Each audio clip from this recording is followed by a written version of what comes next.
नमस्कार, स्वागत है आपका बड़ी खबर में और मैं हूं आपके साथ शावनी पटनायक। इस बुलेटिन में हम बात करेंगे दिन की 4 बड़ी खबरों की। पहली खबर चंडीगढ़ से है, जहां सरपंच एसोसिएशन से सीएम मनोहर लाल मुलाकात करेंगे। दूसरी खबर भी चंडीगढ़ से है, जहां हरियाणा कांग्रेस में संगठन नहीं बनने को लेकर पार्टी की पूर्व प्रदेश अध्यक्ष और पूर्व सांसद कुमारी सैलजा ने बड़ा बयान दिया। तीसरी खबर गुरुग्राम से है, जहां बुपनिया गांव में मजार तोड़ने का मामला सामने आया है। और चौथी खबर सड़क हादसों से जुड़ी है, जहां हरियाणा के कई शहरों में सड़क हादसे हुए हैं और कई लोगों ने आज के दिन अपनी जान गंवाई है। तो इन तमाम विषयों पर हम विस्तार से चर्चा करेंगे। पहली खबर वार्ता से ही कोई हल निकल सकता है, जहां पर लगातार सरपंचों द्वारा धरना जारी है, सरकार का विरोध सरपंच कर रहे हैं। और इसी बीच मुख्यमंत्री मनोहर लाल ने समय दिया है सरपंचों से मुलाकात का। अब ये मुलाकात 9 मार्च को होगी और तभी संभवतः कोई हल निकलकर सामने आ सकता है। इस पर भी हम विस्तार से चर्चा करेंगे। दूसरी खबर सैलजा की नसीहत या अतावत ये खबर सामने आई है, जहां पर कुमारी सैलजा को लेकर तमाम जानकारी हम इस पर भी विस्तार से चर्चा करेंगे। वहीं शरारती तत्वों की करतूत जो है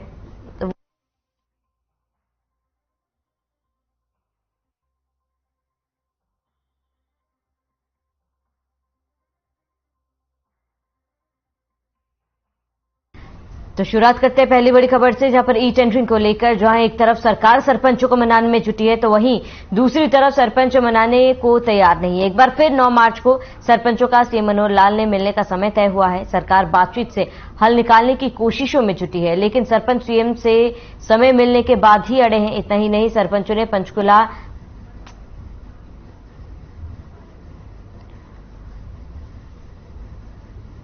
पंचकुला चंडीगढ़ बॉर्डर को बाधित किया, जिसके चलते आम जनता को भी काफी परेशानियों का सामना करना पड़ रहा है। रूट को डाइवर्ट किया गया है, जिसकी वजह से काफी जाम का भी सामना आम जनता को करना पड़ रहा है। और ऐसे में जरूरी है बातचीत की, और सीएम मनोहर लाल ने सरपंच को मिलने का समय दे दिया है। 9 मार्च को फिर मीटिंग का समय तय किया गया है, जहां पर सीएम मनोहर लाल सरपंचों से मुलाकात करेंगे। अभी देखना महत्वपूर्ण होगा कि क्या इस बार की जो मुलाकात है वो सफल रहेगी या बाकियों की तरह जो है बेनतीजा रहेगी।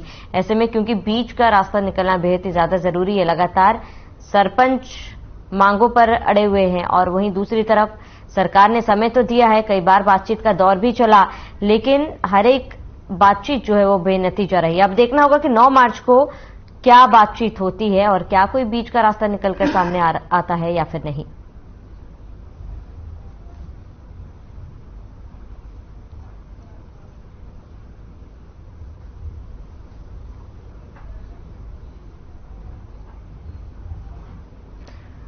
ज्यादा जानकारी के लिए बीजेपी प्रवक्ता प्रवीण अत्रे हमारे साथ जुड़ चुके हैं। प्रवीण जी, आपका बहुत बहुत स्वागत है हमारे कार्यक्रम में। प्रवीण जी, जिस तरीके से लगातार ई टेंडरिंग को लेकर सरपंचों द्वारा धरना दिया जा रहा है, प्रदर्शन दिया जा रहा है और अब 9 मार्च का समय तय किया गया जहां पर सीएम सरपंचों से मुलाकात करेंगे। प्रवीण जी, आपको क्या इस पूरे मुद्दे पे आपको क्या लगता है? इसके साथ ही क्योंकि बीच का रास्ता निकलना बेहद ही ज्यादा जरूरी है, क्या लगता है इस बार की जो बातचीत है वो सफल रहेगी या नहीं? नहीं, देखिए ऐसा है कि कोई भी रास्ता संवाद से निकलता है, बातचीत से निकलता है। जब दोनों पक्ष टेबल पे बैठते हैं, आपस में बातचीत होती है, तो निश्चित रूप से बीच का रास्ता कोई ना कोई निकल आता है। तो हमें ये उम्मीद करके चलना चाहिए कि जब 9 मार्च को जो सरपंच प्रतिनिधि है माननीय मुख्यमंत्री जी से जब मुलाकात होगी, हम अपनी बात में समझाएंगे कि हम ये व्यवस्था जो लेके आए हैं क्यों लेके आए हैं और इसके लाभ क्या है। सरपंच प्रतिनिधियों के अपने जो ऐतराज है वो अपने ऐतराज बताएंगे। तो जब आपस में टेबल पे बैठ के संवाद होता है तो कोई ना कोई रास्ता निकलता है और ये हम मान के चलते। बिल्कुल प्रवीण जी, बैठ के ही बातचीत जो है निकलती है। वहीं लौटूंगे आपके पास। वहीं कांग्रेस प्रवक्ता बजरंग दास गर्ग हमारे साथ जुड़ चुके हैं। बजरंग दास जी, आपका बहुत बहुत स्वागत है। बजरंग जी, आपसे जानना चाहूंगी, क्योंकि देखिए ई टेंडरिंग को लेकर लगातार प्रदर्शन किया जा रहा है, वैसे में सरकार की तरफ से समय दिया गया इस बार बातचीत के लिए। इस पूरे मुद्दे पर आपका क्या कहना है? ये बहुत अच्छी बात है, सरकार ने अगर निमंत्रण दिया है और हमेशा कोई भी समस्या है बातचीत से हल होती है और बातचीत से हल होनी चाहिए। ये लाठी डंडों से, गोलियों से कोई समस्या का समाधान नहीं होता। जिस प्रकार पुलिस प्रशासन ने सरपंचों को दुड़ा दुड़ा के कूटा है, जिसके अंदर अनेकों सरपंचों के पैर में चोट लगी, किसी के सिर पे लगी, किसी में हाथ में लगी, ये निंदनीय है। इसी प्रकार एक हफ्ता पहले भी सरकारी कर्मचारी ओल्ड पेंशन की मांग कर रहे थे, उनको भी बेदर्दी से पीटा गया, जो बिल्कुल निंदनीय है। ये 6200 सरपंचों पे लाठीचार्ज नहीं हुई, 6200 गांव के ऊपर इन्होंने सरकार ने लाठीचार्ज करवाई है। इसका जो खिमाजा है सरकार को भुगतना पड़ेगा, इसमें कोई दो राय नहीं। मैं ये पूछना चाहता हूँ, ये जब जो छोटी सरकार है, जब विधायक बनते हैं, एमपी बनते हैं, जनता चुने हुए बनती हुए लोग होते हैं, इसी प्रकार जो सरपंच है जनता का चुना हुआ सरपंच होता है। सरपंच, पंच और गांव के व्यक्ति मिलजुल कर गांव का विकास कराते हैं। तो ऐसे में आप देखिए इनका अधिकार छीनना कहाँ राइट है। अधिकार अगर छीनना ही था तो फिर क्यों चुनाव कराया, अपने पास रख लेते। 2 साल से पहले जो गांव में कोई विकास नहीं हुए, क्योंकि 2 साल से तो सरपंचों ने चुनाव नहीं करवाए। हाँ, एक काम तो सरकार ने बहुत अच्छा किया, कागजों में विकास दिखाकर करोड़ों रुपया घोटाला ये जरूर किया गया। मैं ये पूछना चाहता हूँ, अगर सरपंच बेईमान है, इसकी क्या तसल्ली है सरकार के अंदर बैठे मंत्री ईमानदार है? इसकी क्या गारंटी है सरकारी अधिकारी, जेई, एसडीओ, एक्टर, एससी ऊपर बैठे अधिकारी या बीडीओ पैसे नहीं खाएंगे? इसकी गारंटी सरकार देगी क्या? वो पैसे नहीं खाएंगे, ये तो ईमानदार है। सरपंच बेईमान है, ये कोई बात हुई क्या? जनता के चुने हुए प्रतिनिधि है। सबसे मोटी बात आप देखिए, ये कांग्रेस राज के अंदर राजीव गांधी जी ये पंचायती राज लेकर आए थे, और इसको भी ये पंचायती राज का हनन करने में लगे हुए हैं, उसका अधिकार सरपंचों का खोसने में लगे हुए हैं, वो सरासर गलत है। और मेरी सरकार से अपील है, सरकार समस्या का समाधान बातचीत के जरिए करे, ये मेरी उनसे अपील है। ठीक है बजरंग जी, लौटेंगे आपके पास। प्रवीण जी, बजरंग दास जी को सुना आपने, आप क्या जवाब देना चाहेंगे? इसके साथ ही जो मांगे, चाहे ई टेंडरिंग को लेकर, चाहे राइट टू रिकॉल को लेकर, जो मांगे सरपंचों द्वारा की जा रही है, आपको क्या लगता है कि ये तमाम मांगे जो उनकी तरफ से जायज है? पहली बात तो बजरंग जी को ठीक कर देता हूँ, इनको ये गलत फहमी है कि पंचायती राज व्यवस्था राजीव गांधी लेके आए। देश के अंदर पंचायती राज कानून 1957 में बन गया। राजीव गांधी ने 1994 के अंदर उसके अंदर अमेंडमेंट किया था, इसमें कोई शक नहीं है। लेकिन ऐसा नहीं है कि ये लेके राजीव गांधी आए थे, इस गलत फहमी को निकाले पहले कांग्रेस में। दूसरा, हमने कभी नहीं कहा कि सभी सरपंच चोर होते हैं। देखिए, अच्छे लोग भी हैं और कुछ लोग ऐसे होते हैं जिन पे सवाल भी खड़े होते हैं। अब बहुत से पॉलिटिशियन हैं जिन्होंने अपना पूरा जीवन लोगों की सेवा में लगा दिया, लेकिन दूसरी तरफ भूपेंद्र सिंह हुड्डा जैसे लोग भी हैं जो किसानों की जमीनों को लूटने में लगे रहे। इंडस्ट्रियल प्लॉट अपने मित्रों को बांट दिया, किसानों की 3000 एकड़ जमीन जो एयरलाइंस को दे दी, 70,000 एकड़ जमीन सीएलयू के नाम पे घोटाले नहीं किए हमने घोटाले नहीं किए। जिस तरह आपने किसानों के घोटाले कर रखे हैं, आपने धान घोटाला कर रखा है, कन्नड़ घोटाला कर रखा है, कृषि घोटाला कर रखा है, ये घोटाले नहीं किए जो गुजरात मलाई खाने में लगे हुए हैं, सब महकमे आप जीमने में लगे हुए हैं, वो हमारा काम नहीं है।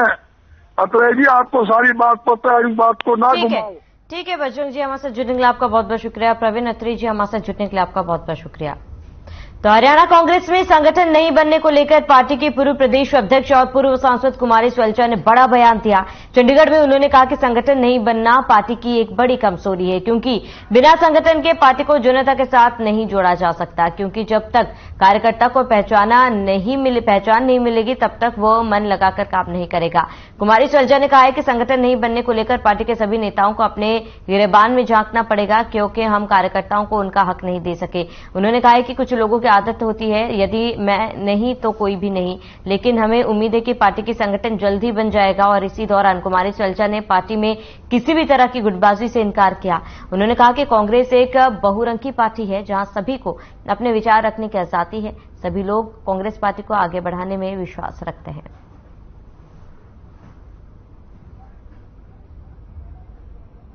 ये एक कमजोरी रही है और ये मैंने पब्लिकली आप लोगों के सामने मैंने इस बात को माना है कि ये एक बहुत बड़ी कमी हमारी रही है कि संगठन ना बनना इतने साल से, ना केवल मेरे समय लेकिन उससे पहले से संगठन ना बनना और अभी तक नहीं। लेकिन मुझे विश्वास है कि अब जल्दी संगठन बनना चाहिए। हमने अधिकृत किया अपने राष्ट्रीय अध्यक्ष को कि अब जहां जो भी जैसे भी जरूरत है संगठन बनाया जाए, क्योंकि बिना संगठन के चलो मुझे एक ओहदा मिल गया, ये लोग एमएलए हैं या कोई ओहदेदार हैं, लेकिन कई लोग ऐसे बैठे हैं जिनके पास कोई ओहदा नहीं है, लेकिन उसके बावजूद मन से अपने कमिटमेंट से वो लोग काम कर रहे हैं। तो ये हमारी कमी है और हमारी जिम्मेदारी है कि हम उनको पहचान दें। अपनी पहचान तो हम सारे लेके बैठ गए हैं, लेकिन कार्यकर्ता को हम क्या पहचान दे रहे हैं? ये तो कमी है। अब कारण तो कई रहे, अब जिसकी जो कमी रही, हमारी सबकी कहीं ना कहीं कोई कमी रही जो संगठन नहीं बन पाया। सबको अपने अपने गिरे।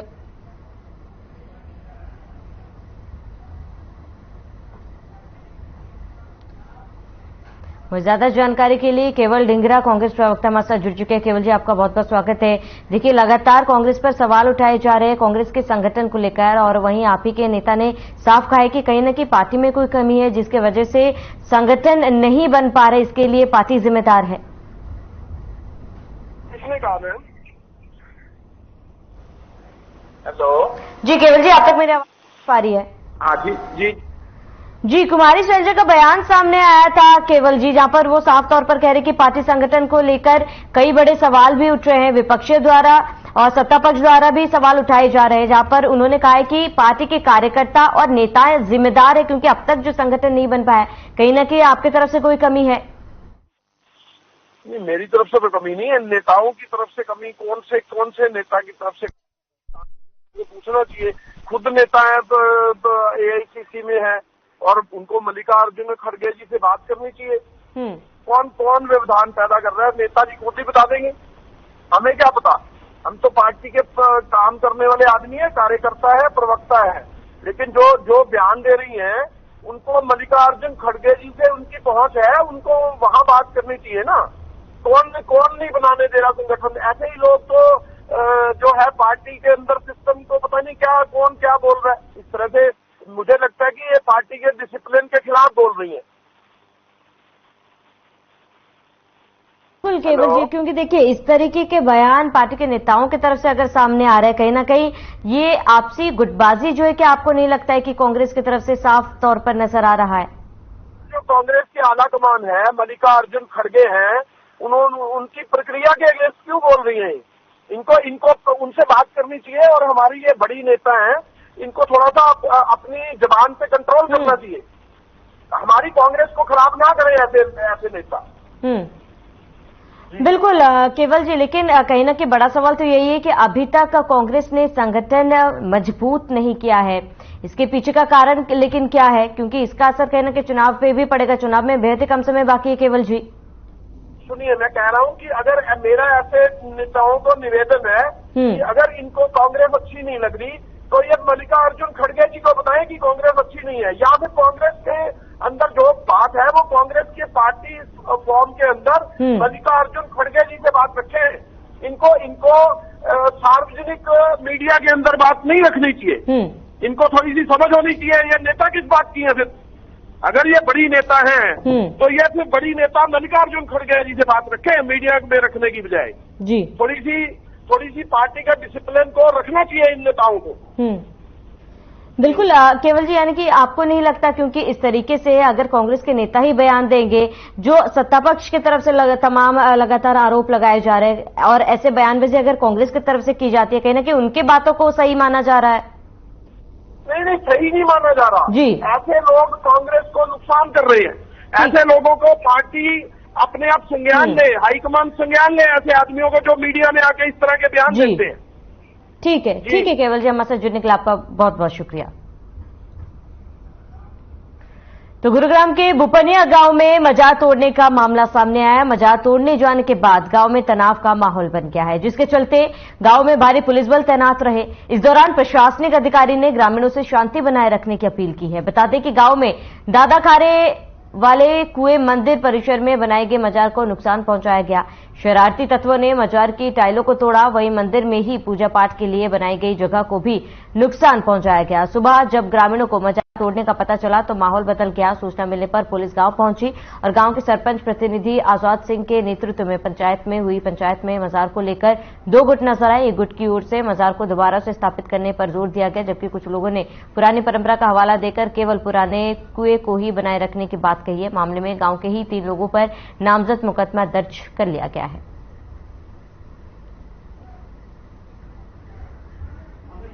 बुपने गांव में जो मजार टूटी है बाबा खारे कुएं वाले में, इस संबंध में हमने एक मुकदमा दर्ज किया था जिसमें हमारे पास कुछ 2-3 लड़कों के नाम थे।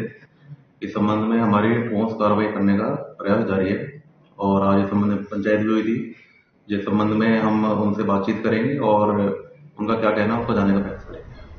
अभी कोई गिरफ्तारी डल पाएगी? गिरफ्तारी एक बार हम वेरीफाई करेंगे कि उनका क्या रोल है, क्या कंट्रीब्यूशन है और उसके पश्चात ही हम आगे कार्रवाई इसमें करेंगे। बहुत गलत बात है।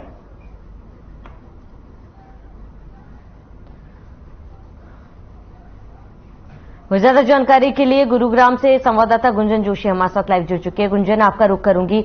मजार तोड़ने का मामला सामने आया है, सबसे पहले इस मामले को लेकर क्या कुछ पूरी जानकारी है फिलहाल?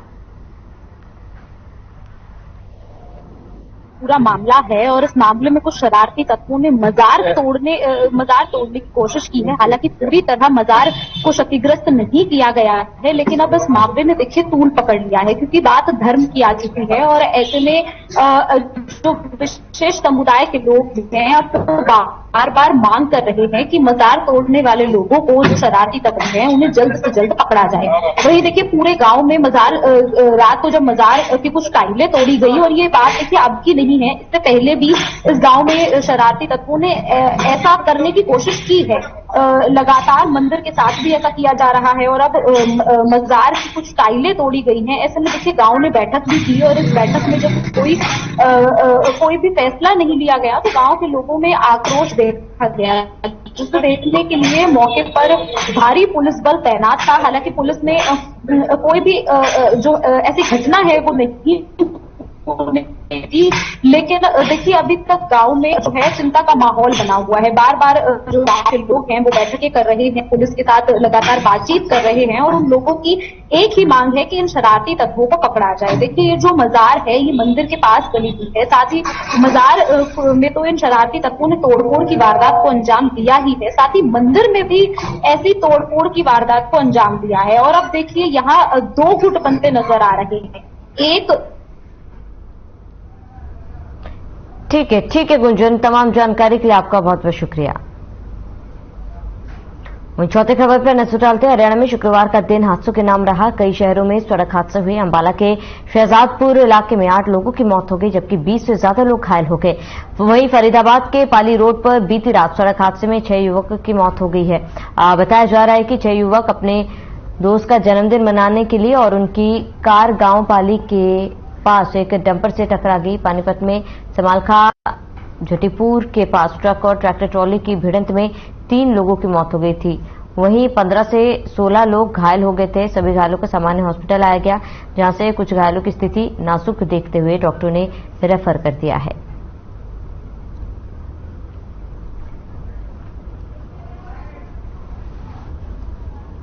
और रास्ते में सब मतलब बस में और डांस कर रहे थे, गाना बज रहे थे। हमने मना किया फिर भी नहीं सुना उन्होंने और उस एक्सीडेंट हो गया। उसके बाद मुझे पता नहीं, करीब 8-10 लोगों की डेथ हो गई और 6-7 लोग घायल हो गए। शहजादपुर से कक्कड़ माता की तरफ हाईवे पर हुआ।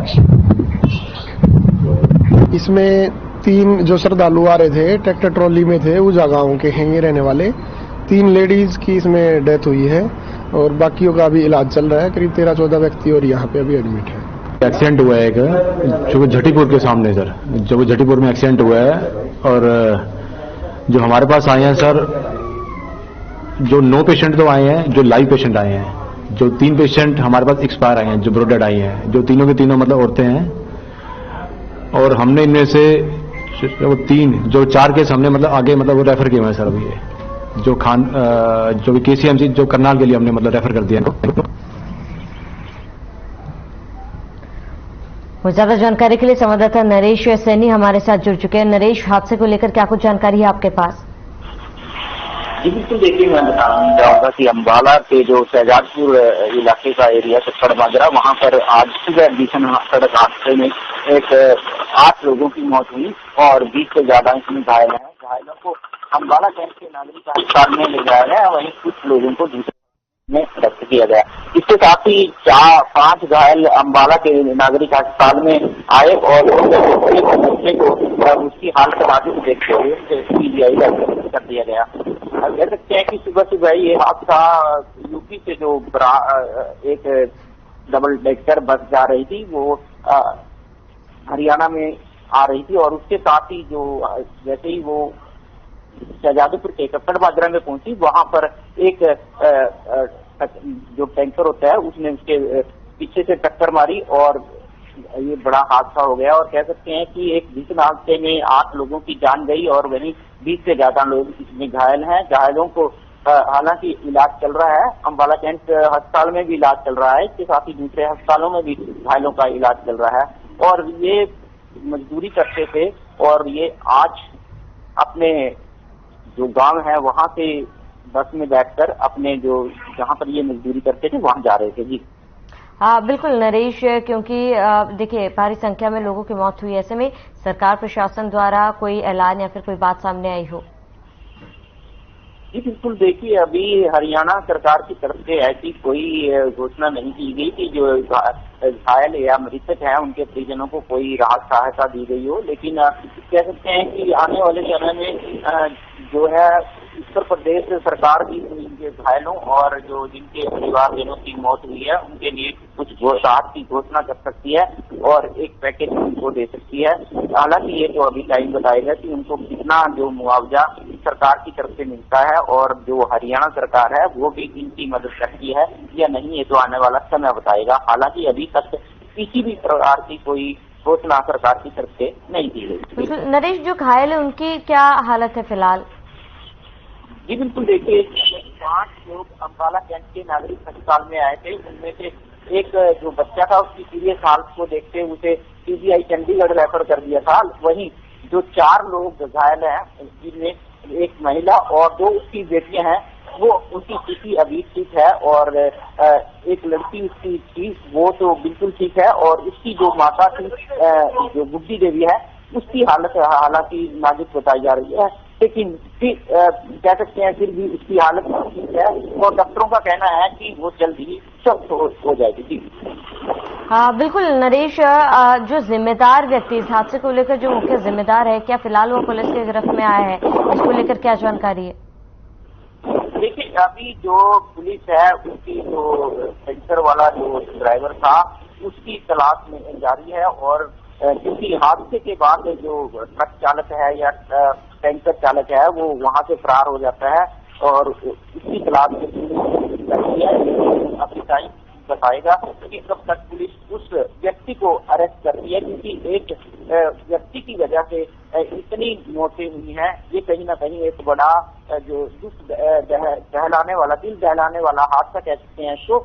और इसी के चलते एक व्यक्ति की एक छोटी सी लापरवाही के कारण 8 परिवारों के जो चिराग बुझे हैं वो कहीं ना कहीं एक बड़ा हादसा यहाँ पर हुआ है और इसी के चलते कहीं ना कहीं ऐसे लोगों पर पुलिस की तरफ से कार्रवाई भी की जानी चाहिए। जी ठीक है नरेश, हमारे से जुड़ने के लिए आपका बहुत बहुत शुक्रिया।